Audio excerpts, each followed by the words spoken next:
Palavra da Verdade, a exposição bíblica com Hernandes Dias Lopes.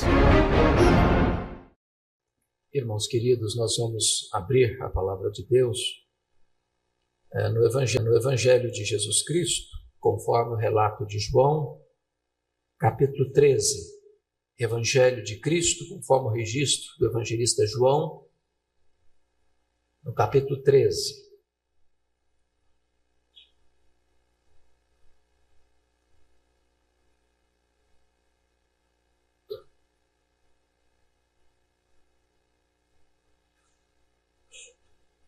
Está escrito: ora, antes da festa da Páscoa, sabendo Jesus que era chegada a sua hora de passar deste mundo para o Pai, tendo amado os seus que estavam no mundo, amou-os até o fim. Durante a ceia, tendo já o diabo posto no coração de Judas Iscariotes, filho de Simão, que traísse a Jesus, sabendo este que o Pai tudo confiara em suas mãos e que viera de Deus e voltava para Deus, levantou-se da ceia, tirou a vestimenta de cima e, tomando uma toalha, cingiu-se com ela. Depois deitou água na bacia e passou a lavar os pés aos discípulos e a enxugar-lhes com a toalha com que estava cingido. Aproximou-se, pois, de Simão Pedro, e este lhe disse: Senhor, tu me lavas os pés a mim? Respondeu-lhe Jesus: o que eu faço não sabes agora, compreendê-lo-ás depois. Disse-lhe Pedro: nunca me lavarás os pés. Respondeu-lhe Jesus: se eu não te lavar, não tens parte comigo. Então Pedro lhe pediu: Senhor, não somente os pés, mas também as mãos e a cabeça. Declarou-lhe Jesus: quem já se banhou não necessita de lavar senão os pés, quanto ao mais está todo limpo. Ora, vós estáis limpo, mas não todos, pois ele sabia quem era o traidor. Foi por isso que disse: nem todos estáis limpos. Depois de lhes ter lavado os pés, tomou as vestes e, voltando à mesa, perguntou-lhes: compreendeis o que eu vos fiz? Vós me chamais o Mestre e o Senhor, e dizeis bem, porque eu o sou. Ora, se eu, sendo o Senhor e o Mestre, vos lavei os pés, também vós deveis lavar os pés uns dos outros. Porque eu vos dei o exemplo, para que, como eu vos fiz, façais vós também. Em verdade vos digo que o servo não é maior do que seu Senhor, nem o enviado maior do que aquele que o enviou. Ora, se sabeis estas coisas, bem-aventurados sois, se as praticardes. Não falo a respeito de todos vós, pois eu conheço aqueles que escolhi. É antes para que se cumpra a Escritura: aquele que come do meu pão levantou contra mim seu calcanhar. Desde já vos digo, antes que aconteça, para que, quando acontecer, creiais que eu sou. Em verdade vos digo: quem recebe aquele que eu enviar, a mim me recebe. E quem me recebe, recebe aquele que me enviou. Ditas estas coisas, angustiou-se Jesus em espírito e afirmou: em verdade vos digo, que um dentre vós me trairá. Então os discípulos olharam uns para os outros, sem saber a quem ele se referia. Ora, ali estava conchegado a Jesus um dos seus discípulos, aquele a quem ele amava. A esse fez Simão Pedro sinal, dizendo: pergunta a quem ele se refere. Então aquele discípulo, reclinando-se sobre o peito de Jesus, perguntou-lhe: Senhor, quem é? Respondeu Jesus: é aquele a quem eu der o pedaço de pão molhado. Tomou, pois, um pedaço de pão e, tendo molhado, deu-o a Judas, filho de Simão Iscariotes. E após o bocado, imediatamente entrou nele Satanás. Então disse Jesus: o que pretendes fazer, faz-o depressa. Nenhum, porém, dos que estavam à mesa percebeu a que fim lhe dissera isto. pois como Judas era quem trazia a bolsa, pensaram alguns que Jesus lhe dissera: compra o que precisamos para a festa, ou lhe ordenara que desse alguma coisa aos pobres. Ele, tendo recebido o bocado, saiu logo, e era noite. Quando ele saiu, disse Jesus: agora foi glorificado o Filho do Homem, e Deus foi glorificado nele. Se Deus foi glorificado nele, também Deus o glorificará nele mesmo, e glorificá-lo-á imediatamente. Filhinhos, ainda por um pouco estou convosco. Buscar-me-eis, e o que eu disse aos judeus também agora vos digo a vós outros: para onde eu vou, vós não podeis ir. Novo mandamento vos dou, que vos ameis uns aos outros, assim como eu vos amei, que também vos ameis uns aos outros. Nisto conhecerão todos que sois meus discípulos, se tiverdes amor uns aos outros. Perguntou-lhe Simão Pedro: Senhor, para onde vais? Respondeu Jesus: para onde eu vou, não me podes seguir agora, mais tarde, porém, me seguirás. Replicou-lhe Pedro: Senhor, por que não posso seguir-te agora? Por ti darei a própria vida. Respondeu Jesus: darás a vida por mim? Em verdade te digo que jamais cantará o galo antes que me negues 3 vezes. Eu gostaria de pensar com vocês nesta noite sobre o tema: as mais importantes lições da escola de Jesus. As mais importantes lições da escola de Jesus. Somos informados que Jesus Cristo, depois da sua peregrinação de 3 anos de ministério pela Galileia, pela Pérea, pela Judeia, agora tinha entrado em Jerusalém. Entrada em Jerusalém para a festa da Páscoa, com a plena consciência que naquela semana ele seria preso, ele seria julgado, ele seria condenado, ele seria crucificado. Jesus tinha plena consciência para que ele havia vindo ao mundo e veio no tempo marcado na eternidade. E toda a sua vida aqui foi direcionada pelo calendário do céu. Ele tinha plena certeza disso. Lá em Atos 2:4, Jesus disse para sua mãe em Caná: ainda não é chegada a minha hora. Lá em João 7:30, os guardas foram prendê-lo e não puderam prendê-lo porque está escrito, porque ainda não era chegada a sua hora. Lá em João 8:20, ele estava no templo e os guardas também foram prendê-lo e eles não conseguiram prender porque ainda não era chegada a sua hora. Lá em João 12:23, quando Jesus entrou triunfantemente em Jerusalém, ele disse: é chegada a hora de ser glorificado o Filho do Homem. E agora em João 13:1, somos informados de que na festa da Páscoa, Jesus, sabendo que era chegada a sua hora de passar deste mundo para o Pai, e finalmente em João 17:1, tendo terminado os seus ensinos, como que na aula da saudade, Jesus ora ao Pai e diz: Pai, é chegada a hora, glorifica o teu Filho, para que o Filho te glorifique a ti. Era esta hora, para esta hora eu tinha vindo ao mundo. Por que ele escolheu a festa da Páscoa?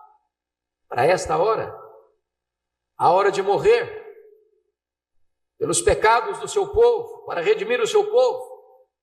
Primeiro, porque o Cordeiro da Páscoa era certamente o mais eloquente tipo de Jesus em toda a Bíblia. Ele é o Cordeiro de Deus que tira o pecado do mundo. E seria naquele dia, naquele momento, naquela festa, quando um cordeiro era imolado para relembrar a libertação da escravidão do Egito, que Jesus daria a sua vida em resgate do seu povo. Segundo lugar, porque a Páscoa era a festa mais frequentada de Israel, a cidade de Jerusalém quintuplicava a sua população e a sua morte deveria ser pública e notória para todo o povo. E agora, irmãos, à sombra da cruz, no cenáculo, naquela quinta-feira à noite, é que Jesus vai ministrar aos seus discípulos as mais importantes lições.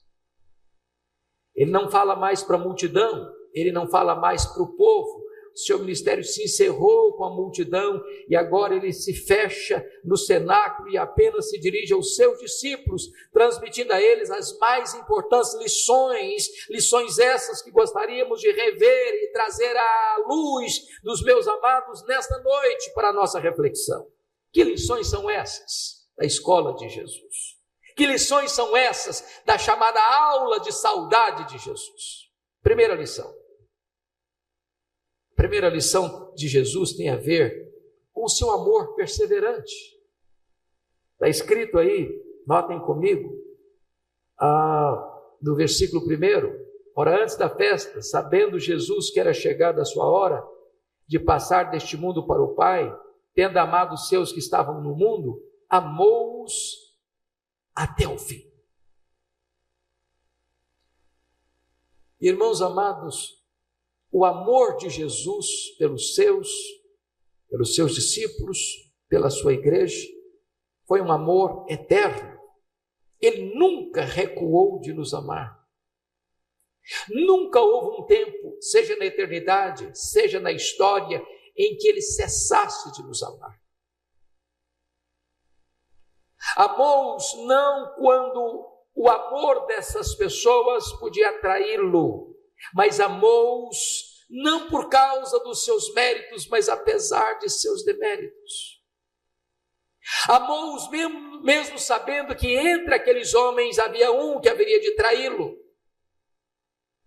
Amou-os mesmo sabendo que dentre aqueles homens haveria um que haveria de negá-lo covardemente. Amou-os apesar de saber que todos eles haveriam de se dispersarem e de abandoná-lo. Amou-os apesar deles e amou-os até o fim. É curioso isso, porque o amor de Jesus por você e por mim é este amor perseverante, é este amor eterno, é este amor incausado, é este amor cuja base e alicerce não está plantada em quem nós somos, mas em quem Ele é. Não no que nós fizemos por Ele, mas no que Ele está pronto a fazer por nós. Amou-os apesar de seus deslizes, de seus fracassos, de seus erros, de seu declínio espiritual. E aqui está a maior janela de esperança para você e para mim, é que Jesus continua nos amando, apesar de quem nós somos. E isso traz uma esperança para o seu coração e para o meu. Por pior que você seja,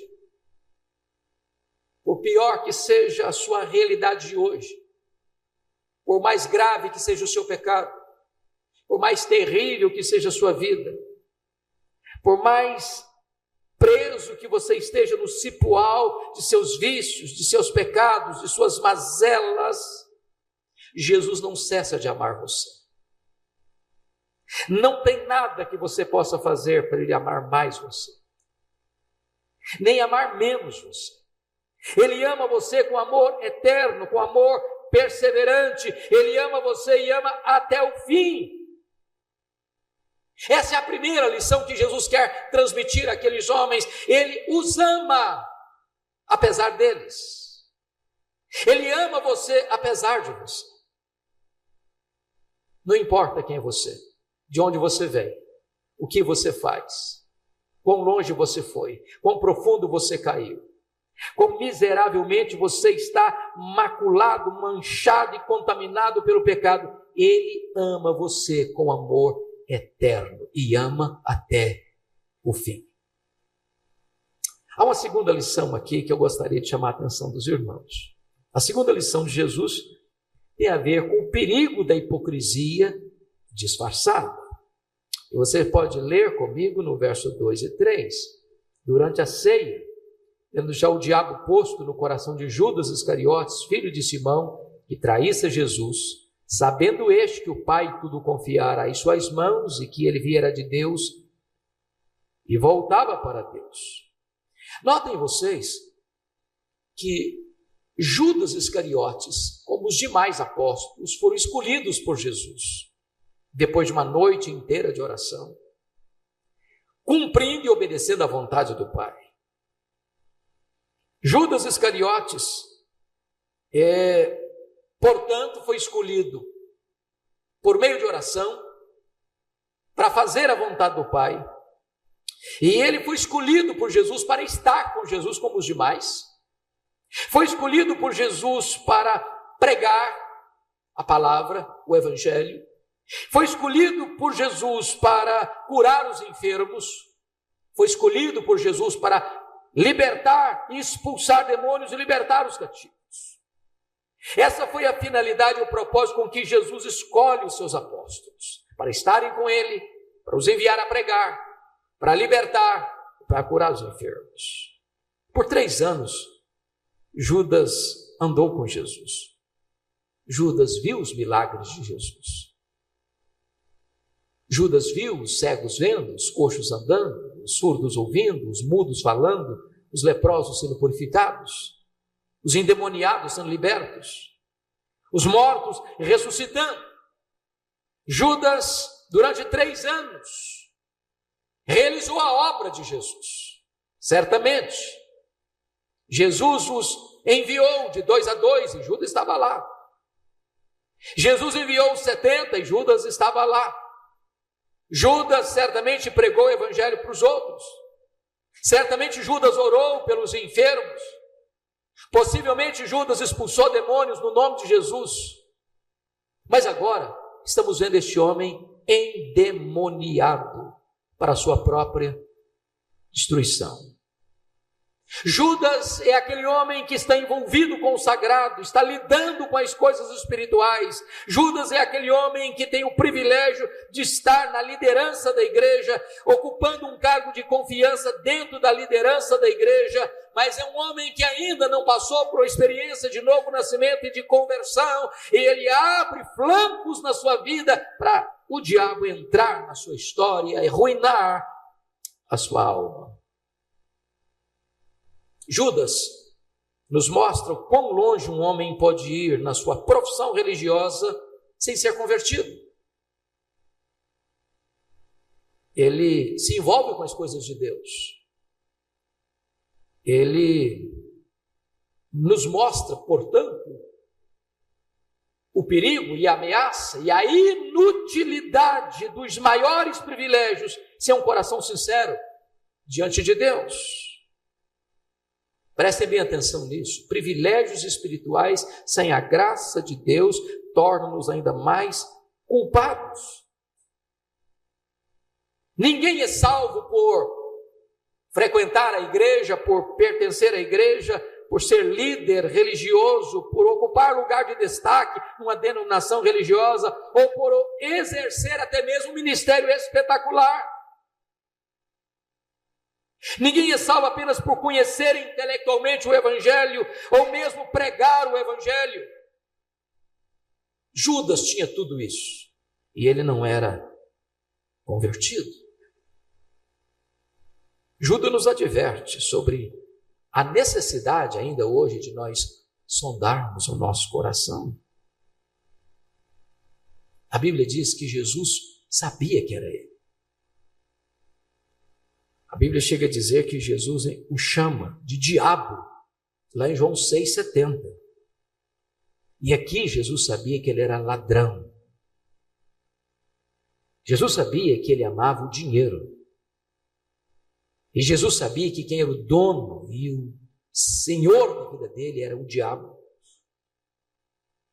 Oh, irmãos, quão forte, quão eloquente, quão solene é essa lição para nós. E eu penso que ela é solene porque notem vocês que Judas conviveu 3 anos com seus pares. E quando eu digo conviveu, não era conviver uma vez por semana, num culto público, como nós, via de regra, convivemos uns com os outros aqui. Mas 3 anos andando juntos, viajando juntos, pernoitando juntos, tomando as refeições juntos, sem se dispersarem. 3 anos de itinerância, 3 anos de companheirismo, 3 anos onde conversavam, onde dormiam, onde comiam, onde viajavam, onde descansavam, onde conversavam, onde faziam a obra juntos. E não consta a Bíblia em momento algum que os seus pares tivessem qualquer suspeita dele, que ele tivesse deixado alguma brecha para alguém duvidar dele, que ele pudesse ter dado alguma pista de que ele era um ladrão, que ele era o diabo, que ele era o traidor, que ele não era convertido. Até mesmo na última hora, quando Jesus dá a senha, quem era o traidor? Aquele a quem eu der o pão molhado, este é o traidor. E quando ele sai da mesa, é porque Satanás entrou nele. Mesmo assim, os seus colegas não questionaram, não duvidaram, ou melhor, não suspeitaram de que ele fosse o traidor. A despeito de tudo isso, Judas mantinha uma grossa máscara de hipocrisia. Grossa máscara de hipocrisia. A Bíblia diz que Deus conhece aqueles que são seus. Jesus é o único que nesta noite e neste lugar é capaz de distinguir o falso do verdadeiro, o joio do trigo, a sincera e verdadeira profissão religiosa, profissão de fé, e aquela que não passa de um verniz. Esse conhecimento de Jesus, irmãos, deve nos levar ao temor e ao tremor. Porque você e eu podemos até enganar as pessoas. Você e eu podemos impressionar pessoas. Você e eu podemos estar na igreja e fazer a obra de Deus na igreja e ganhar reconhecimento interna e externamente e ainda assim não passar pelo crivo de Jesus. Essa é a lição que eu nos deixo. Cuidado com a hipocrisia. Cuidado com o disfarce. Mas há uma terceira lição nesse texto de Jesus. A terceira lição de Jesus tem a ver com o fato de que privilégios não devem nos induzir ao orgulho, mas à humildade. Os versos 3 a 5. Sabendo este que o Pai tudo confiara em suas mãos e que ele viera de Deus e voltava para Deus, levantou-se da ceia, tirou a vestimenta de cima e tomando uma toalha, cingiu-se com ela. Depois deitou água na bacia e passou a lavar os pés aos discípulos e a enxugar-lhes com a toalha com que estava cingido. Notem vocês que Jesus sabia que tudo o Pai confiara em suas mãos. Ele sabia quem era. Ele não estava com complexo de inferioridade. Ele sabia a posição dele, que era Deus, da mesma substância do Pai. E ele sabia que tudo o Pai lhe havia confiado. Mas sabia mais. Ele sabia que ele viera de Deus. Ele conhecia a sua origem. E ele sabia que ele voltava para Deus. Ele sabia o seu destino. Ele sabia que ele era o Mestre e o Senhor. E apesar de saber de onde viera, para onde estava indo, apesar de saber que ele era o Filho do Altíssimo, ele se humilha.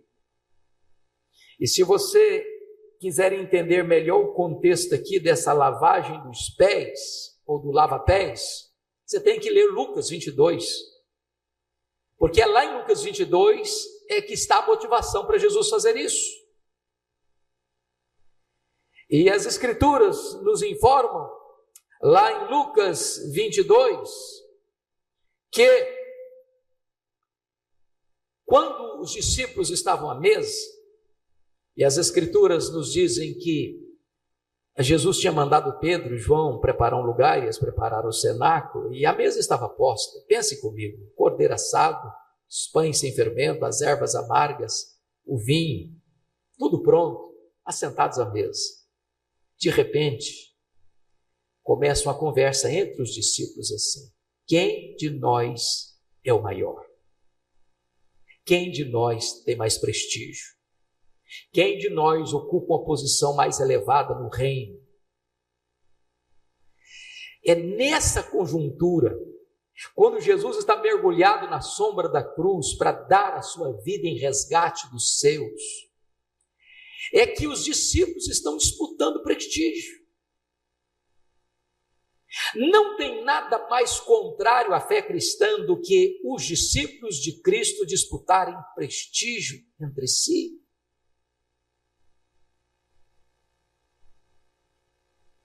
É nesse contexto, irmãos, onde os discípulos estão buscando primazia, estão buscando reconhecimento, estão buscando para si grandeza, achando que os privilégios que eles possuíam de serem apóstolos dava a eles a oportunidade, o direito de quererem grandes coisas para si mesmos.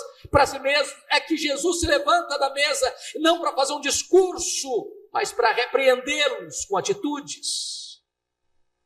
E Jesus pega então uma bacia, uma toalha. Agora, preste bem atenção nisso. Jesus não saiu para a cidade para comprar uma bacia. Aquela bacia estava lá. Aquela água estava lá. Aquela toalha estava lá. Porque era prática de você não assentar-se à mesa antes de lavar os pés e as mãos. Eles estavam vindo de uma entrada triunfal na cidade de Betânia, e Jesus tinha falado, ensinado muitas coisas ali, e agora eles estavam ali e faziam prática do ritual, que antes de assentar-se à mesa se lavava os pés. Mas esse era o papel do escravo, esse era o papel do servo mais humilde da casa. E talvez eles não tivessem nenhum problema para lavar os pés de Jesus, mas lavar os pés uns dos outros, bom, aí é muito complicado. Você lavar os pés de alguém que é igual a você, seu par, você tem que se humilhar, você tem que ser menor que ele, você tem que ser inferior a ele. E talvez Jesus aguardasse que eles fizessem isso, e eles não fizeram. Ao contrário, eles estavam disputando primazia, e é nesse momento que a Bíblia diz que Jesus se levanta da mesa e começa a lavar os pés dos seus discípulos, sabendo quem era, sabendo que o Pai tudo confiara a ele, sabendo que ele vinha do Pai e voltaria para o Pai, sabendo que ele era Deus, verdadeiramente Deus. E diz a Bíblia que isto para nós é uma grande lição. Privilégios desfrutados não é para nos levar à soberba, à arrogância, à vaidade, à mania de grandeza, a querermos ser maiores que os outros, mas nos levar a um gesto de humildade. Agora notem, amados, quando Jesus chega com aquela bacia, com aquela toalha, ele começa a lavar os pés de homens que eram orgulhosos. Ele lava os pés de Judas Iscariotes, que havia de traí-lo. Ele lava os pés de Pedro, que havia de negá-lo. Ele lava os pés daqueles homens que haviam de abandoná-lo. Humildemente. Humildemente. E Pedro chegou a dizer para Jesus: tu lavarás os pés a mim? Aí Jesus disse: o que eu estou fazendo agora, Pedro, você não vai entender agora, você só vai entender depois. O Pedro, que era muito radical, disse: não, o senhor nunca vai me lavar os pés, eu não vou permitir que tu te humilhes a este ponto, de tornares um escravo. Eu não vou permitir que tu te rebaixes a essa condição vil. E Jesus então olha para ele e diz: se eu não te lavar os pés, não tens parte comigo. E Pedro, que era hiper radical, era 880, diz: já que o negócio é desse jeito, então o senhor lava os pés, o senhor lava as mãos, o senhor lava a cabeça também. Pode dar um banho completo. E Jesus: não, Pedro, você não está entendendo. Vocês todos já estão limpos. Só preciso lavar os pés. Exceto um, todos já estão limpos. O que Jesus fez, irmãos, para nós aqui, é uma lição de humildade. Agora preste atenção que Jesus não está aqui ordenando essa prática de lava-pés, você colocar aqui uma grande bacia na igreja e contratar e comprar um monte de toalha e começar a lavar os pés. Não é isso.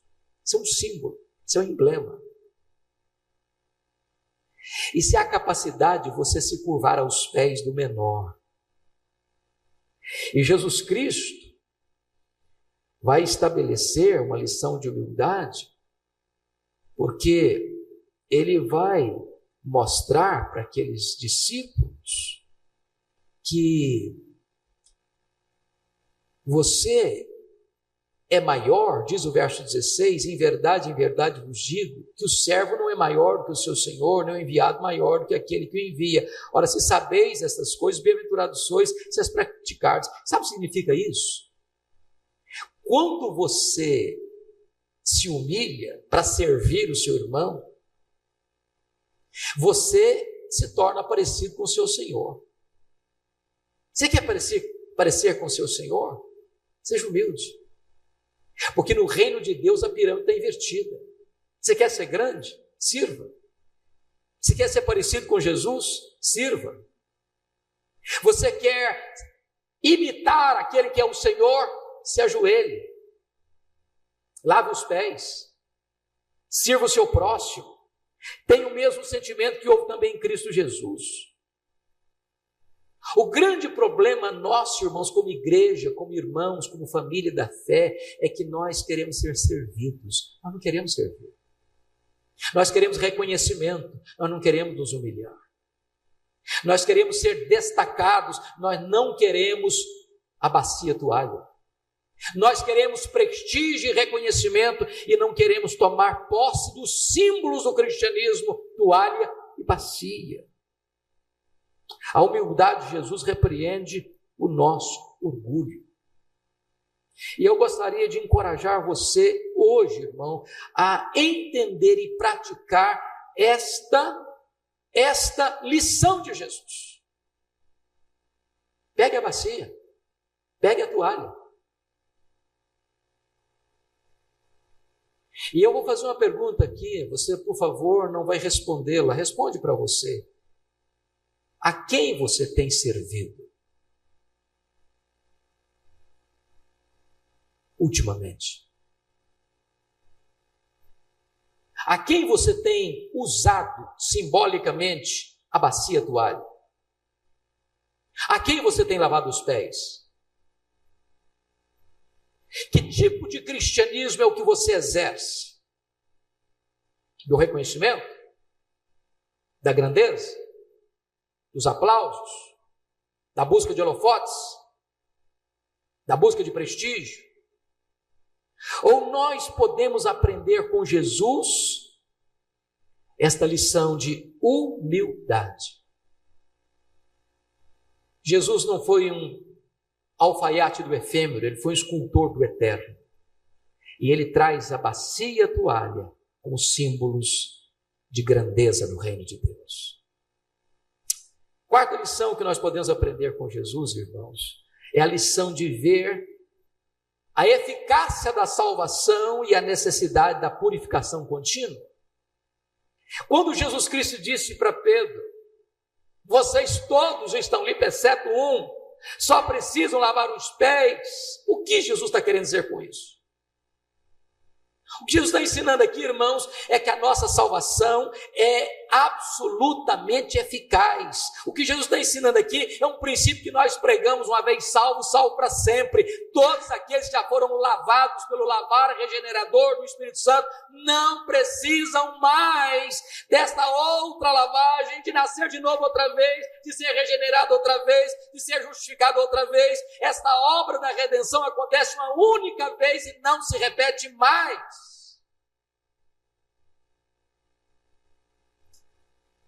Então, se você creu no Senhor Jesus, você já passou pela regeneração, não fique em dúvida, não tenha dúvida de que você está salvo. Não por quem você é, por aquilo que você faz, mas por quem Jesus é e por aquilo que Ele fez por você. Se você observar comigo no texto, às vezes que Jesus usa a ideia de lavar, do verso 10, quem já se banhou, existem duas palavras gregas aí que distinguem uma coisa da outra.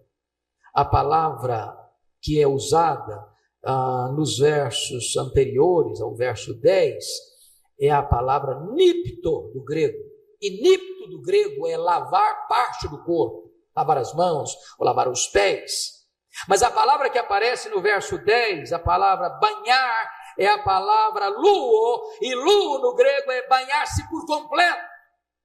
Essa é a lavagem completa que você e eu tivemos na regeneração, aqueles que foram lavados pelo lavar regenerador do Espírito Santo. Agora notem isso, todos aqueles que foram lavados pelo lavar regenerador do Espírito Santo, continuamente precisam ser lavados na lavagem da santificação. Nós vivemos num mundo poluído, nós pecamos ainda, nós falamos que não devíamos falar, nós fazemos o que não devíamos fazer, nós deixamos de fazer o que devíamos fazer, nós pensamos o que não devíamos pensar, nós alimentamos no coração sentimentos que não devíamos alimentar. E por isso, irmãos, todo dia, constantemente, nós precisamos confessar a Deus os nossos pecados e sermos limpos e sermos lavados. É por isso que a Bíblia diz lá que o sacerdote que passava por uma lavagem completa na sua consagração ao sacerdócio, quando ele ia oficiar lá no tabernáculo, tinha lá perto do altar de bronze, uma bacia com água, e ele tinha que lavar as mãos ali, e ao lavar as mãos ele olhava para o seu rosto, e ali ele tinha que reconhecer que ele precisava de constante purificação. É isso que acontece com você e comigo. Eu não posso entrar neste culto, eu não posso adorar a Deus com as minhas mãos maculadas, com os meus lábios impuros, com a minha vida impura, e eu preciso de lavagem constante e contínua da santificação, da purificação. Mesmo que eu já tenha sido uma vez por todas regenerado, eu preciso aprender isso. Mas ainda há uma lição aqui. E a lição tem a ver com a natureza da verdadeira felicidade do crente. Olha comigo, por favor, o que Jesus vai escrever no versículo 17. Ora, se sabeis estas coisas, bem-aventurados sois se as praticardes. Olha comigo isso. Jesus se volta da mesa e diz assim: vós me chamais o Senhor e o Mestre. Nota o artigo definido. O artigo definido. Aliás, nota de rodapé. Nós devemos tomar cuidado para não usar o artigo indefinido para Deus. Por exemplo, Deus é um Deus bom. Não, Deus não é um Deus bom. E se Deus é um Deus bom, haja outro. O artigo indefinido pressupõe outro. Nunca usa o artigo indefinido para Deus. Deus não é um Deus bom, Deus é o Deus bom. Jesus não é um Senhor, Jesus não é um Mestre, Jesus é o Senhor, Ele é o Mestre. Eu nunca devo dizer: Senhor, Tu és um Deus maravilhoso. Não, Ele não é um Deus maravilhoso, Ele é o único Deus maravilhoso, não tem outro. Então, é claro que a teologia deles era boa. Eles chamavam Jesus de o Senhor, de o Mestre. O problema deles não era a teologia, o problema deles era a atitude, a prática. E aqui está um problema seu e meu e nosso. Graças a Deus, nós primamos pela teologia, nós professamos a ortodoxia, nós professamos a doutrina certa. Nosso problema é pôr em prática a doutrina certa. Eles chamavam Jesus o mestre. Eles chamavam Jesus o Senhor. E Jesus diz: fazeis bem, porque eu sou mesmo. Mas eu dei um exemplo, agora vocês pratiquem. E Jesus então fecha no verso 17: bem-aventurados sois se sabeis essas coisas, se as colocardes em prática. Porque notem isso, irmãos. É possível eu ser um crente presbiteriano, calvinista, reformado e ter uma vida errada. É possível ter um arcabouço doutrinário perfeito na minha mente e o meu coração não está certo. É possível subscrever os nossos símbolos de fé à risca e ter uma vida torta.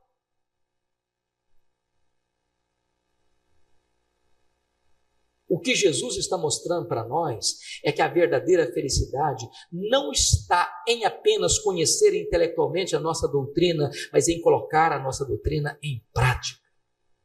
Está aqui a felicidade. Aqueles homens eram ortodoxos, mas eles não estavam vivendo o que criam. Eles não estavam vivendo o que professavam. Eles não estavam colocando em prática o que eles acreditavam.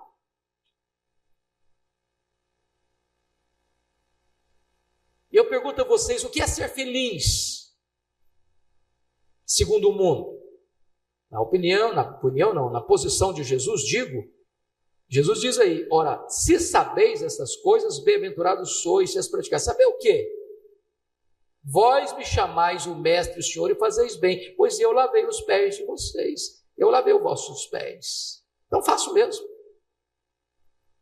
Sabe o que é ser feliz no mundo? É ter muita gente para servir você. É você ser grande, você ser famoso, ser importante, à luz dos conceitos mundanos. É de ter muita gente a seu serviço para lavar seus pés. Mas ser grande no reino de Deus é você servir a muitos, você ser humilde, você lavar os pés das pessoas, você cuidar de gente que as pessoas não, essa aí não é digna de ser cuidada.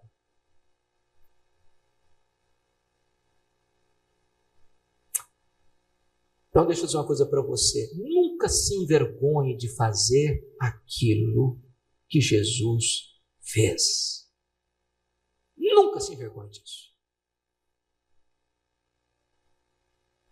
Ele deixou a glória, ele deixou o céu, ele veio aqui.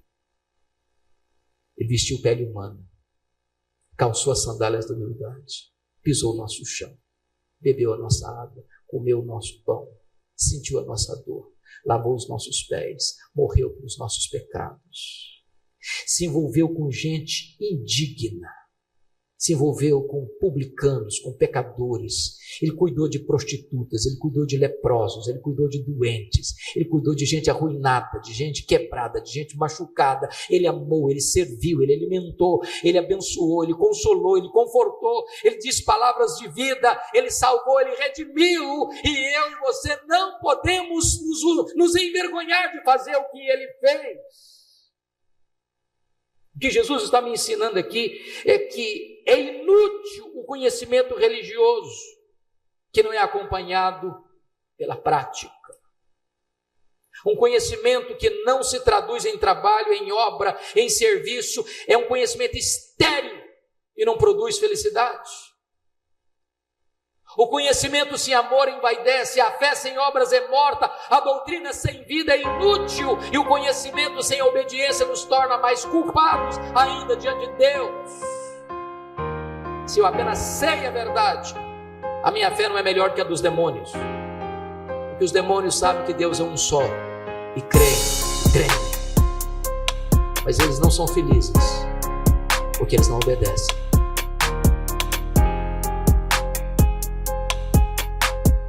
Irmãos amados, lições da escola de Jesus. Você quer ser feliz? Ponha em prática aquilo que você sabe ser a verdade. Viva Jesus. O nosso problema, amados, muitas vezes não é a informação, é a prática. E eu quero crer de todo o meu coração que este rebanho conhece a verdade. Pastores, presbíteros, professores de escola dominical, dominicalmente têm ensinado aqui a verdade. Quem frequenta esta igreja, penso eu, nunca pode dizer: eu não conheço, eu não sei, eu não fui informado, não me falaram, eu não sabia disso. Nós precisamos pôr em prática aquilo que nós sabemos ser a verdade de Deus. Que Deus nos ajude. Eu quero concluir com 4 aplicações simples e práticas e rápidas. Primeira lição: diante dos privilégios, devemos agir com humildade. Segunda lição: diante da contaminação do mundo, necessitamos de purificação constante. Terceira lição: diante da vaidade do mundo, precisamos aprender que a verdadeira felicidade é servir e não ser servido. Quarta lição: diante da eternidade do destino da nossa alma, precisamos vigiar para não cairmos no abismo da hipocrisia.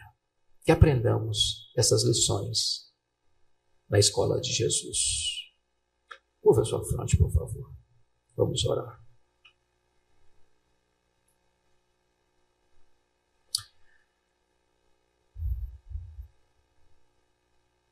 Deus querido, nós acabamos de ouvir a exposição da Tua Palavra